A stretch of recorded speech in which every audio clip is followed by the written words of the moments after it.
اور ناظرین آپ کو ایک اہم اور بڑی خبر سے آگاہ کرتے ہوئے بتائیں کہ پاکستان تحریک انصاف کے چیئرمین اور سابق وزیر اعظم پاکستان عمران خان کو نااہل قرار دے دیا گیا ہے۔ توشہ خانہ ریفرنس میں پاکستان تحریک انصاف کے چیئرمین عمران خان کو نااہل قرار دے دیا گیا ہے۔ الیکشن کمیشن نے فیصلہ سنا دیا، عمران خان نااہل۔ پاکستان تحریک انصاف کے چیئرمین عمران خان کے خلاف الیکشن کمیشن نے توشہ خانہ ریفرنس میں فیصلہ سنا دیا، عمران خان نااہل قرار پائے۔ اور ناظرین آپ کو ایک اہم اور بڑی خبر سے آگاہ کرتے ہوئے بتائیں کہ پاکستانی سیاست میں بھونچال آ گیا۔ بڑی خبر ہے کہ پاکستان تحریک انصاف کے سربراہ اور سابق وزیر اعظم عمران خان کو توشہ خانہ ریفرنس کیس میں الیکشن کمیشن نے نااہل قرار دے دیا ہے۔ چیئرمین تحریک انصاف عمران خان کی قومی اسمبلی سے رکنیت معطل کر دی گئی۔ ناظرین آپ کو ایک مرتبہ پھر آگاہ کریں کہ تحریک انصاف عمران خان کی قومی اسمبلی سے رکنیت معطل کر دی گئی ہے۔ پاکستان تحریک انصاف کے چیئرمین عمران خان نااہل قرار۔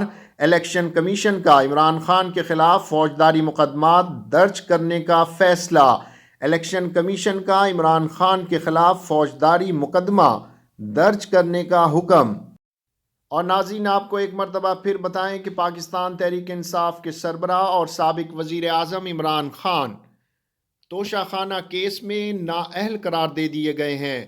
الیکشن کمیشن کا بڑا فیصلہ، عمران خان نااہل قرار۔ اور ناظرین آپ کو ایک اور اہم خبر سے آگاہ کرتے ہوئے بتائیں کہ پاکستان تحریک انصاف کے سربراہ نااہل قرار دیے گئے ہیں۔ تحریک انصاف کے کارکنان کا الیکشن کمیشن کے باہر نون لیگی رہنماؤں پر حملہ، محسن شاہ نواز پر حملہ کر دیا گیا۔ الیکشن کمیشن گیٹ پر موجود کارکنان نے وکلاء اور محسن شاہ نواز پر حملہ کیا، جبکہ خیبر پختونخوا پولیس کے اہلکار کی الیکشن کمیشن کے سامنے فائرنگ کے نتیجے میں کسی کے زخمی یا جاں بحق ہونے کی اطلاعات نہیں ملی۔ اور ناظرین آپ کو اہم خبر سے آگاہ کرتے ہوئے بتائیں کہ تحریک انصاف کے سربراہ عمران خان نااہل قرار پائے۔ عمران خان رکن اسمبلی نہیں رہے۔ تحریک انصاف کے کارکنوں نے ملک بھر میں احتجاج شروع کر دیا۔